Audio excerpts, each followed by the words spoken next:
This is Research Methods, and we're at Unit 2, Part 1, and today we're going to be talking about developing a question. So some of the topics we're going to be addressing here are what is a research question, how to choose your problem, how to conduct a literature review, and the use of the internet in order to find some information out.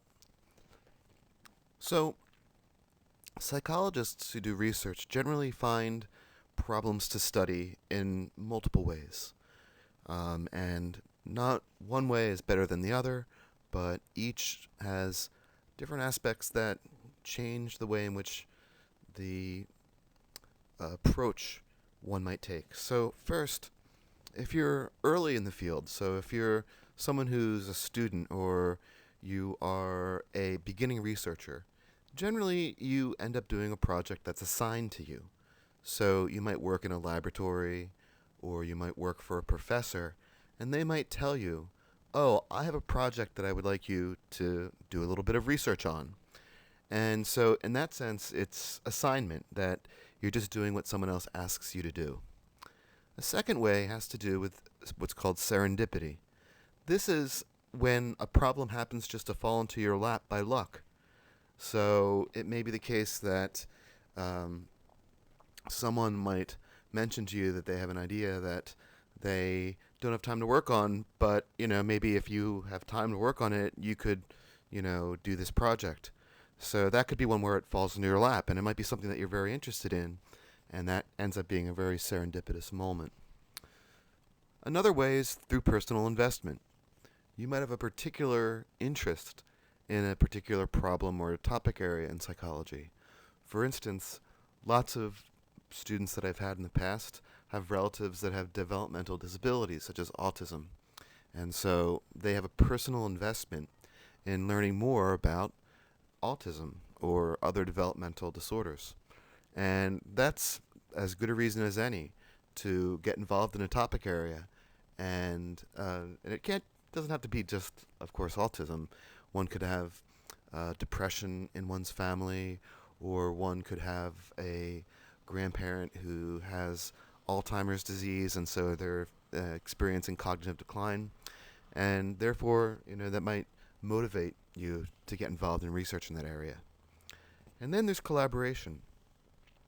Often it's the case where if you have skill in a particular area, say you're a really good statistician, you might be able to, have people come to you and say, hey, I have an idea for a project. I don't know how to do the statistics for the project, but would you be able to help me with that? And that is a good way that people get involved. Or it doesn't need to be statistics. It could be, I know a lot about cognition. This other professor might know a lot about emotion.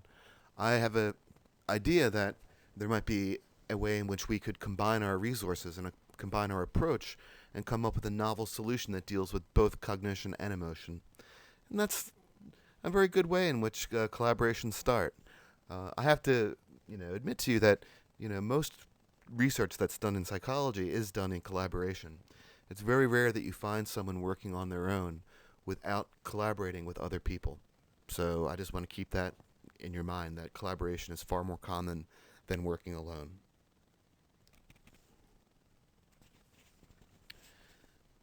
So another way of thinking about this is, why study something? Why begin if you are looking at the world and you're thinking about, I'm interested in studying something, where does this come from? Well, some reasons have to do with paradoxical incidents. Okay, so in World War II, there was a man named Adolf Eichmann, and he was a German who worked in the Nazi regime. He was basically the person that was in charge of all of the train systems throughout Germany. And part of his job was to ship people to the concentration camps and the death camps that were part of the Nazi plan of the Holocaust. Later on, he escaped when the war ended to Argentina. And Israel, Special Operation Forces, went into Argentina and abducted him, put him on a plane, and flew him back to Israel for trial. And what Eichmann claimed at his trial was that he only made the trains run on time. That's all his job was. He basically argued that he just did what his superiors told him to do. That if they told him that they wanted, trains to move people from point X to point Y, that's all he did. Now, he was later convicted and hung, and his ashes were spread at sea. And there's a really good book by a woman named Hannah Arendt where she talks about this idea of the banality of evil. That here's a guy who was just a middle manager type, the most boring guy that you could imagine, and he perpetrated so much evil. And the idea here is that sometimes evil occurs when good people do nothing. You've probably heard that phrase before, and Eichmann is an example of that. Now, coming back to psychology, what does this have to do with what we're talking about? Well, Stanley Milgram did the famous shock experiments in which he studied obedience to authority. And I talked about that in our first unit, where he had someone come into the laboratory and he had another person come in who acted like they were a participant, but they were actually worked for Milgram. And the person was an actor and acted as if they were being shocked to death. You know that study. Everyone knows the study. So I'm not going to go into details about that. But the idea here is that, would any person, a naive participant in a research study, would that person do something so drastic as kill another person if they were told to do so, if they were told to obey? And that was the inspiration for why Milgram did these studies. He wanted to show the world that almost anyone would perpetrate evil if put in the right context. Now, another example is cognitive dissonance. And cognitive dissonance is the fact that sometimes in life we have experienced this, where we have two alternatives that we have to choose from. And both are alternatives that we want, but we can't have both of them. And so what happens is that you end up choosing one thing, and you end up, in your mind, liking that thing very much, and you start disliking the thing that was the alternative. So imagine that you're choosing what to major in, and you're choosing between psychology and sociology. What happens is that if you choose psychology, you end up really liking psychology a lot, and you tend to, over the course of time, downplay or push down how much. You say to yourself, how much did I really like sociology? I guess it's kind of, that's kind of boring. And that's cognitive dissonance, is that you deal with the fact that you have two competing thoughts that you want by downplaying one and upplaying the other. And the reason that this got studied by a guy named Festinger was because there was a UFO cult in the 1950s that argued that the world was going to end at a particular date, something like February 12th, 1955. And this woman who made a lot of money off of this from her followers basically had all of her followers sell their houses and give her money because she claimed that a flying saucer was going to come and land and pick her and her followers up. And after that, this flying saucer was going to leave and the world would be destroyed. Now, of course, what Festinger did was he joined this cult. And he didn't sell his house, but he gave the money and he observed what was going on. And on the day that the UFO was supposed to come, no UFO, of course, came. And she went into her room and came out a couple hours later and argued to her crowd that in reality, we actually are on the spaceship right now. And that we just didn't remember it. That the people that were part of her cult, they went to sleep, and when they were sleeping, the ship picked them up, and that the ship looks just like the world. And so nothing looks any different than what it was before, but we're saved from doom. And that is a form of dissonance, and Festinger wrote a book about this and developed the idea of cognitive dissonance, which is a very important topic for 50 years in psychology. So those are some examples of paradoxical incidents. Another one would be something like analogical reasoning, okay? So thinking about propaganda, which is something that psychologists study, spreading like a virus. And there are people that study how propaganda spreads and how information goes through networks. And so the metaphor here is that information acts in the way in which viruses act. And so that is kind of an analog. Similarly, a lot of cognitive psychology deals with the mind as a computer or a machine. So you can have, just like your computer has long term memory, like a hard drive, so does your brain have long term memory. And just as your computer has a central processor, so does your brain have an attention executor that allows you to attend to different kinds of information. And so this metaphor of the mind as a computer has played an important role in the cognitive revolution, and really has affected the way in which people model the way in which the mind works. So that's something which is a very useful thing, is to have analogical reasoning. And another reason is to account for conflicting findings. So there's something that's called the fundamental attribution error, which I write as FAE in the slide, but it's also known as correspondence bias.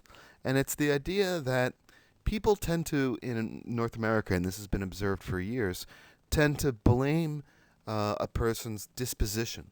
So things that are internal to them, their personality, their cognition, for their behavior, at the expense of external factors, like their context or their situation. So imagine that I say that, I have a buddy who just got fired. Why did he get fired? Americans tend to point to, well, he was lazy, he didn't have the right personality, he was mean. They tend to point at all things that are part of the individual from the inside. Whereas what they found is, in Asian cultures, you find none of that. You find that Asians have a bias towards blaming contextual or external factors, such as the job wasn't the right fit, the place of employment was going through some changes that made it such that he wasn't a good worker anymore. So they tend to blame things outside, and so that's a good example of the accounting for conflicting results.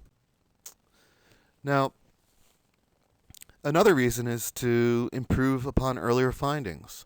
So in some of my own work, I developed a test called the framed line test. And it was a improvement upon an older test called the Rodin frame test. And so what we wanted to do is to be able to improve the original test to be a better experiment than the what came before. And also, Milgram's work on obedience to authority was an improvement upon an earlier person, Solomon Asch, who also studied obedience to authority, but not in such a constrained situation. Not to the point where, in Asch's case, he was not having people shock someone to death. He was just studying if people could be pressured into believing things that they know are wrong, but not whether or not a person would actually kill another person in response to authority. And also, there are serendipity. Sometimes you can find that you meet a new friend somewhere, and you might go and grab coffee, or you grab a beer, and out of that conversation comes new ideas. And so, for instance, the frame line test that I mentioned before was created because this other graduate student and I got together, and we went to a bar, had a couple drinks, and in the course of a conversation, we came up with this idea that, wow, there's a better way of doing this classic test. And so we developed this thing called the frame line test, and that paper has been cited many hundreds of times. So it was a very important contribution, and it all came out of grabbing a beer with a colleague. And another thing that I did work on at one time, has to do with environmental festivals. What I noticed at one point was that there are a lot of people at a environmental gathering that were using disposable plastic bottles to drink water out of, as opposed to using something that was recyclable. And so I did a study where I was looking at people that scored high in their concern for environment, and whether or not that affected their choices about consumption of plastics and other things that are recyclable or not. And so it just happened to be out of serendipity that I happened to go to a conference and see all these people with their water bottles and wonder why they weren't using something that was more sustainable. That could be another reason. So, what you first need to do is choose a problem. And what you want to do is to come up with a working hypothesis. Now remember, a hypothesis is a statement that you assume to be true in order to test it. So an example might be men have smaller vocabulary sizes than women, or that Rutgers students are more proud of their school than Temple students. Now, normally our hypothesis will be based on something, some hunch or a guess that you might have about the way in which the world is set up. So you might have noticed over the course of time that men use fewer words than women. Or you may be a teacher and you may look at essays that kids write and notice that girls tend to use larger words or more words than boys do.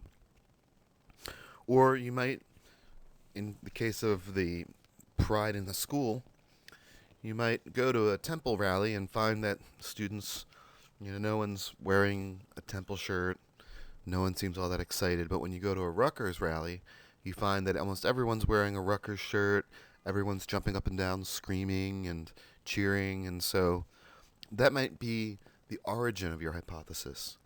But hypotheses must be a statement that you're assuming to be true in order to test. So, in the case of vocabulary size, what you want to do is to come up with a means to test your hunch. And in order to do that, you would maybe collect data of maybe 50 men and 50 women and ask them, give them a vocabulary test. Or record how much natural speech for 3 hours that they have. And count the number of unique words. And if you find that men have used fewer words than women, then your hypothesis is supported by the data. If not, then you have to accept the null hypothesis, which is the idea that there is no difference between the two groups that you're studying. You probably just had a flashback to statistics when I just said the word null hypothesis. But this is why you learned all of this in statistics, is for this day when you have to actually use that stuff that you learned in order to make claims about real things, as opposed to problem sets. So here we're doing the real deal. So, with the second one, your null hypothesis is that Rutgers students and Temple students don't differ in their school pride. But the alternative hypothesis is that they do differ. And one could do something like ask people on a scale of 1 to 10 how, with 1 being I don't like my school and 10 being I really feel a lot of pride in my school, how much pride do you feel? And if you find that Temple students and Rutgers students have the same amount of pride, then you're going to accept the null hypothesis that there is no difference. But if you find that Rutgers students are particularly more prideful of their school than Temple students, then you're going to reject the null hypothesis and accept the alternative that Rutgers students actually are more proud of their school. So that's basically what you do when you're doing research. Now,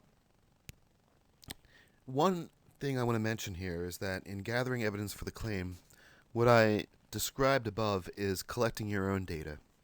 Now, with a class like this that's done over a summer or a winter term, there really isn't that much time to collect your own data. If you have 4 weeks, it's very hard for me to help you come up with a project and for you to go out into the world and actually collect data on that project. So what we're going to do is focus on published literature. So instead of actually gathering your own data, you're going to look at what's already been published by other people. Now, certainly there's a lot of work out there on vocabulary size. Certainly not a lot of research comparing Rutgers and Temple students on their degree of pride in their school. So when you're coming up with a problem that you're going to be examining, you probably want to look at something that's a bit more broad than something like Temple students and Rutgers students. So, and the way that you're going to be looking for this data is going to be through using online mechanisms that I'm going to describe in the next part of these slides.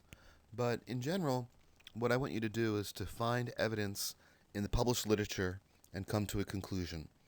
And that's how we're going to be going about understanding better how a particular phenomenon works.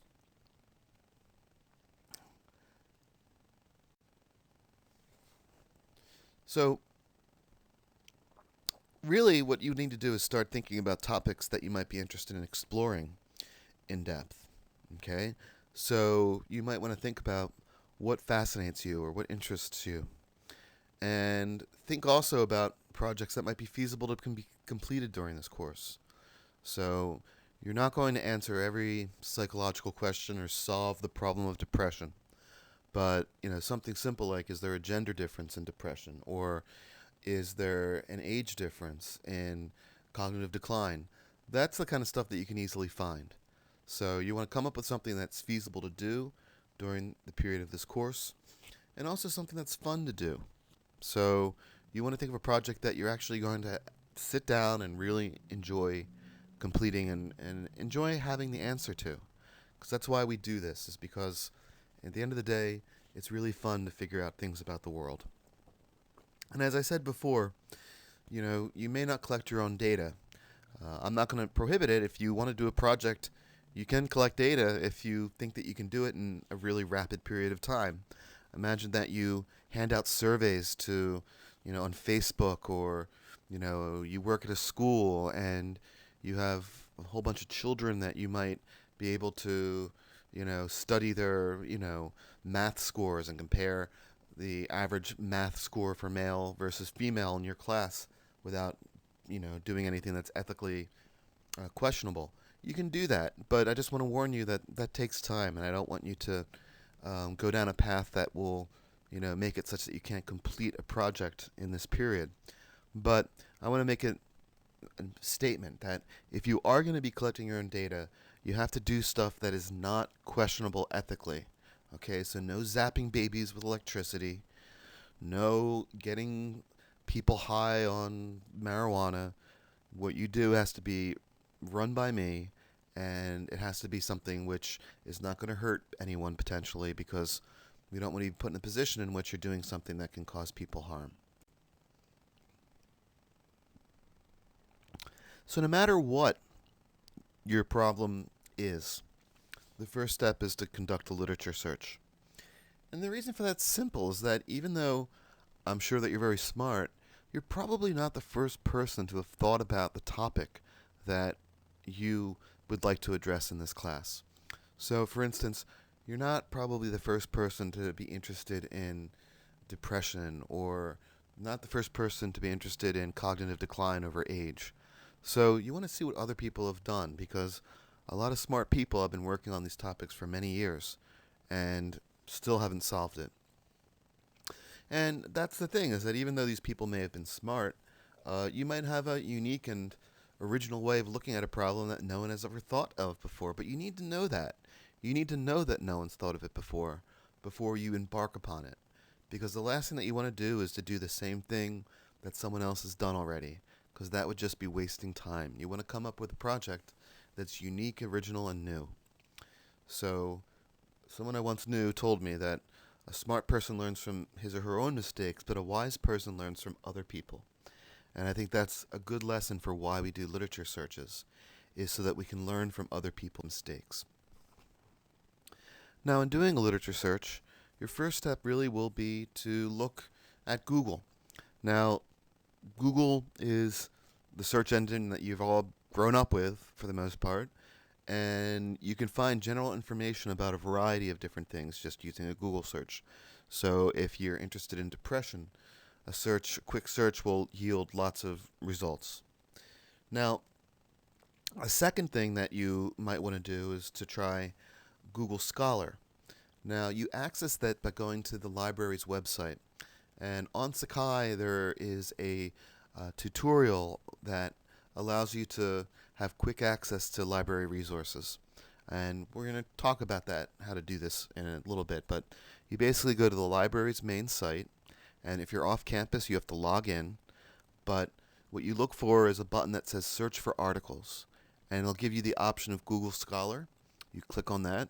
It'll ask you to sign in with your NetID and password.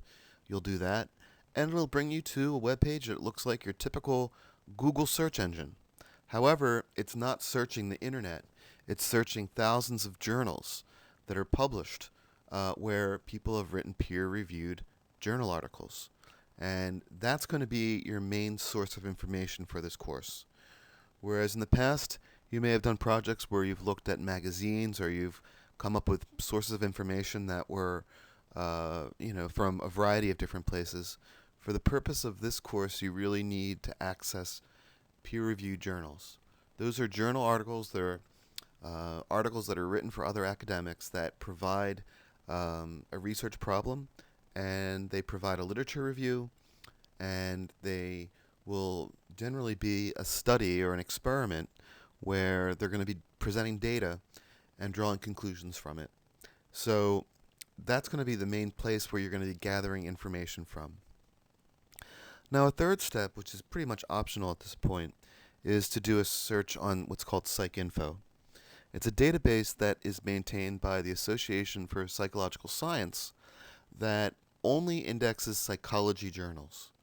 And so it is a useful additional step if you're having a hard time finding journal articles that are relevant to your research topic on Google Scholar. You can try PsycInfo. Now, I myself, this is what I do for my career. I do research like this. I haven't used PsycInfo in about 10 years. So that might be indicative of how useful it is. If someone like myself hasn't used it in 10 years, I generally think that Google Scholar does a good enough job.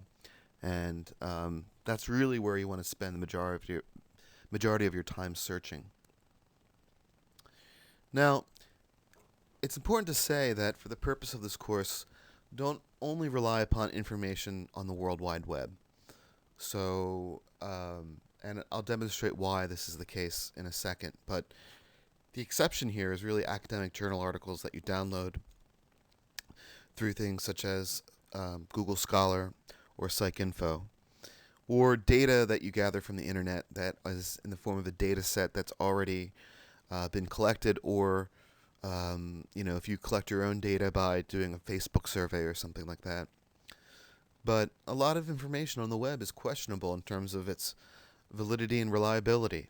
And to give you an example, if you went to the website, if you just went to Google search and you search Martin Luther King, one of the results that comes up on the first page is this: www.martinlutherking.org. You might think that that's a pretty reputable or reasonable website that would provide you good information about Martin Luther King. However, it actually is a site that's owned by a group that is highly racist and whose goal is to denigrate the legacy of Dr. King. So, for instance, here is a paragraph that I just copied and pasted from this website. Every January, the media go into a kind of almost spastic frenzy of adulation for the so-called Reverend Dr. Martin Luther King Jr. King has even had a national holiday declared in his honor, an honor accorded to no other American, not Washington, not Jefferson, not Lincoln. Washington and Lincoln no longer have holidays. They share the generic-sounding President's Day. A liberal judge has sealed the FBI files on King until the year 2027. What are they hiding? Let's take a look at this modern-day plastic god. Now, obviously, this is not a website that is appreciating the important contributions that Martin Luther King has made in changing, racial politics in the 20th century. Rather, this is a group that would really like to see his legacy erased. But this is why it's important not to believe everything that you see on the web. But I imagine that most of you who are young and who grew up on the web already understand this, but it really is worth just pointing it out for a second time, is that you don't believe everything that you read.